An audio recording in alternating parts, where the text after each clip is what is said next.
ഒരു നേരം പോലും മലയാളികൾക്ക് അരിയാഹാരം കഴിക്കാതെ ജീവിക്കാൻ പറ്റില്ല അല്ലേ? കഴിഞ്ഞ 27 വർഷമായിട്ട് ഒരു നേരം പോലും അരിയാഹാരം കഴിക്കാതെ ജീവിക്കുന്ന ഒരാൾ നമ്മുടെ കൂട്ടത്തിലുണ്ട്, ബാലകൃഷ്ണേട്ടൻ. കാര്യങ്ങളൊക്കെ ഒന്ന് വിശദമായിട്ട് ബാലകൃഷ്ണേട്ടനോട് ചോദിച്ചിട്ട് വരാം. വാ, വീഡിയോയിലോട്ട് പോവാം. കൂടെയുള്ള തൃക്കരിപ്പൂർ ചന്തേര എന്ന സ്ഥലത്തെ ബാലകൃഷ്ണേട്ടനാണ്. ബാലകൃഷ്ണേട്ടാ നമസ്കാരമുണ്ട്. ഈ വീഡിയോ കാണുന്നവർക്ക് ഒരു സംശയം ഉണ്ടാവും, എന്താ അല്ലേ, 27 വർഷമായിട്ട് അരിയാഹാരം കഴിച്ചിട്ടില്ല, എന്താ പറയുന്നത്?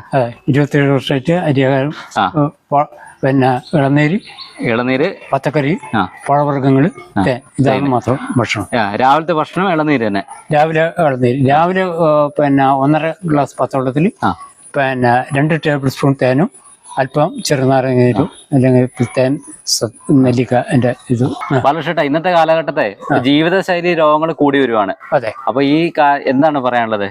അപ്പോൾ നമ്മൾ ഭക്ഷണം നിയന്ത്രിച്ചാൽ നമുക്ക് 80% രോഗങ്ങളും നമുക്ക് നിയന്ത്രിക്കാം. നമ്മളെ ഭക്ഷണത്തിൽ നിന്നാണ് നമുക്ക് രോഗങ്ങൾ കൂടുതലായിട്ടും ഉണ്ടാകുന്നത്. അപ്പൊ കരിക്ക്, തേന്, പച്ചക്കറി, അത് മാത്രം. പഴവർഗ്ഗങ്ങള്, പച്ചക്കറി എല്ലാം വേവിച്ചിട്ടാണോ അതോ? പച്ചക്കറി ഒരു പിടി പച്ചക്കറി പച്ചയായിട്ട് തേങ്ങയും ചേരിട്ടിട്ട് ഒരു പിടി പച്ചക്കറി തേങ്ങാപ്പാലിൽ ഉപയോഗിച്ച പച്ചക്കറി ഉപയോഗിക്കും. ഒരു ദിവസത്തെ ഭക്ഷണ രീതി എങ്ങനെയൊക്കെയാ? പിന്നെ ഒരു 1/2 ലിറ്റർ പച്ചവെള്ളം, പിന്നെ 2 ടേബിൾ സ്പൂൺ തേൻ, അല്പം ചെറുങ്ങ, രാവിലെ ഒരു 5:30, പിന്നെ ഒരു 8:30 9 മണിക്കുള്ളിലായി ഒരു ഇളനീര്, 1-2 റോബസ്റ്റ് പഴം രാവിലത്തെ ഭക്ഷണം. പിന്നെ ഉച്ച സമയങ്ങളിൽ ഒരു പിടി പച്ചക്കറി പച്ചയായിട്ട് ഒരു പിടി തേങ്ങാപ്പാൽ ഉപയോഗിച്ച പച്ചക്കറിയാണ് സാധാരണ ഉപയോഗിക്കുന്നത്. പച്ചക്കറി എല്ലാ ദിവസങ്ങളിലും ഇല്ല, ചില ദിവസങ്ങളിൽ മാത്രമാണ്. വൈകുന്നേരം ഒരു ഇളനീര് മാത്രമാണ് ഭക്ഷണമായിട്ട്. ഇളനീര് കിട്ടാതിരിക്കാറുണ്ടോ? ഇളനീര് നമ്മൾ ഇവിടെ കേരളത്തെ സംബന്ധിച്ചുള്ള ഇളനീര് കിട്ടാതിരിക്കില്ല. മറ്റ് നമ്മൾ പുറമെ ചില മത്സരത്തിന് പോയാൽ ചില സമയത്ത് ഇളനീര് കിട്ടാതിരിക്കും. ആ അവസ്ഥയിൽ നമ്മൾ പിന്നെ ഈ തേൻ വെള്ളം, പഴവർഗ്ഗങ്ങൾ മാത്രമാണ് ആ സമയത്തിൽ ഭക്ഷിച്ചിട്ടുണ്ട്. ഇപ്പോൾ ഉള്ള തലമുറ ഇതേ രീതി തുടർന്നു വരുന്നതായിരിക്കും ഏറ്റവും നല്ലതല്ലേ? അപ്പോൾ തന്നെ കഴിയുന്നതും പിന്നെ ഇപ്പം നമുക്ക് കൂടുതൽ പറയാൻ കഴിയില്ല, കഴിയുന്നതും നമ്മൾ പച്ചക്കറി, പഴവർഗ്ഗങ്ങൾ ഇങ്ങനെയുള്ള കാര്യങ്ങളിൽ ശ്രദ്ധിച്ച്, പ്രത്യേകിച്ചിട്ട് പിന്നെ ഈ ഫാസ്റ്റ് ഫുഡ് ഒഴിവാക്കാം. ഈ കണ്ണീർ വറുത്ത് ഇതെല്ലാം ഒഴിവാക്കിയാൽ തന്നെ നമ്മൾ കുറേയൊക്കെ രോഗം മാറി കിട്ടും അല്ലേ? മത്സരത്തെ പറ്റി പറഞ്ഞല്ലോ, ഏതാ മത്സരമായിട്ട്? ഏതാണ്? 5000, 10,000 ലോങ് റേസ് ആണ് പ്രധാനം. പിന്നെ 5 കിലോമീറ്റർ നടത്തും. 5 കിലോമീറ്റർ നടത്തും പറഞ്ഞാൽ നമ്മൾ സാധാരണ തോല് പിന്നെ വെറ്ററൻസ് മീറ്റ് മാത്രമേ നടത്തുകയുള്ളൂ.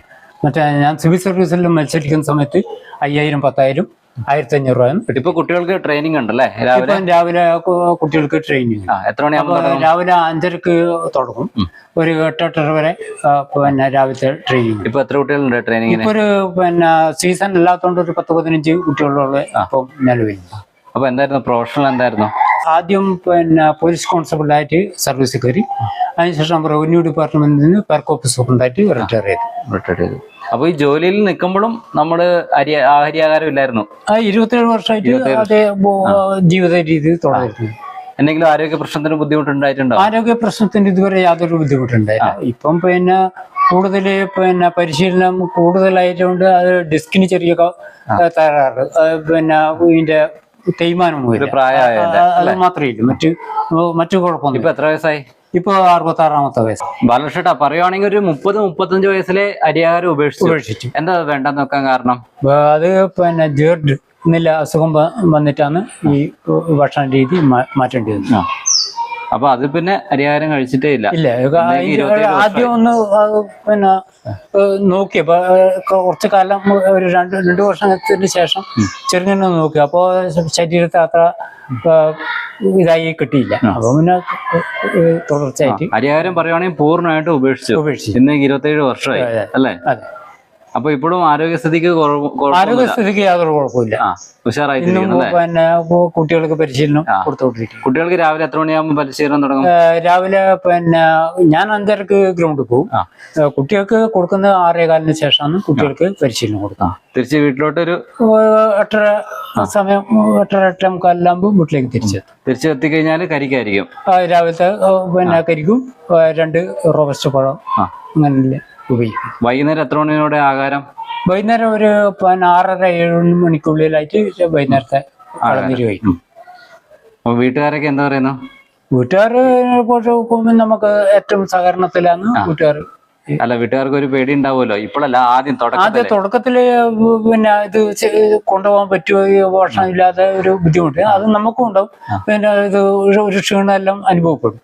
അത് നമ്മൾക്ക് ക്രമേണ മനസ്സിനെ നിയന്ത്രിച്ചാൽ നമുക്ക് ഒട്ടുമിക്ക അതും തരണം ചെയ്യാൻ ഇത് എടുക്കാൻ പറ്റും. അപ്പൊ ഒരു ദിവസം ഏകദേശം 3 കരിക്ക് വേണം നമുക്ക്. അതെ അതെ അല്ലെ? അപ്പൊ അതിന്റെ ലഭ്യതക്കുറവുണ്ടോ അതോ വീട്ടിലുണ്ടോ? നമ്മള് ലഭ്യതക്കുറവ് ഇതുവരെ ഉണ്ടായില്ല. ഇവിടുന്ന് ഇപ്പോ ഒരു 1.5 കിലോമീറ്റർ അപ്പുറം പിന്നെ കൃഷി വകുപ്പിന്റെ പ്രാദേശിക കൃഷി ഗവേഷണമുണ്ട്, പിരിക്കോട് കാർഷിക ഗവേഷണമുണ്ട്. അവിടുന്ന് നമുക്ക് പിന്നെ ആവശ്യത്തിന്റെ കരിക്ക് കിട്ടും. ഞാനിപ്പോ സൈക്കിളിൽ പോയി ഒരു 10 കളന്നേരി ഒന്നിച്ച് കൊണ്ടുവരും. അത് തീരുമ്പോൾ ആദ്യം പോകും. എന്തെങ്കിലും സാഹചര്യത്തിൽ കിട്ടാത്ത അവസ്ഥയിൽ മാത്രമേ നമ്മളെ പറമ്പൊന്ന് പഠിക്കേണ്ടി വരും. അപ്പൊ സർവീസിലൊക്കെ ഉണ്ടായിരുന്ന സമയത്തും സർവീസിലുണ്ടായിരുന്ന സമയത്ത് കണ്ണൂരിൽ നല്ല പിന്നെ നമ്മൾ സ്റ്റേഷൻ കഴിഞ്ഞിട്ട് അപ്പുറം പോയാൽ അവിടെ പിന്നെ നമുക്ക് പുറത്ത് കൊടുക്കുന്നതിനേക്കാണെങ്കിൽ 5 രൂപ കുറച്ചിട്ട് അവിടെ ഒരു അഷറഫുന്നില്ല. അപ്പൊ ഇത്രയും വർഷമായിട്ട് അതിനൊരു ബുദ്ധിമുട്ട് വന്നിട്ടില്ല. ഇല്ല അല്ലേ? അപ്പൊ അടുത്തിപ്പോ ഓണം വരാറായി. കുട്ടികളും എല്ലാ വീട്ടുകാരും കൂടി ഓണസദ്യ കഴിക്കുമ്പോഴേ നമ്മുടെ ഇഷ്ടവിഭവം കരിക്ക് തന്നെയാണ്. അത് പിന്നെ സാധാരണ ഒന്ന് കഴിക്കുന്നത് ചിലപ്പോ അത് 2 അന്നത്തെ കഴിക്കാം. അപ്പൊ ഇതാണ് നമ്മുടെ ബാലകൃഷ്ണേട്ടൻ.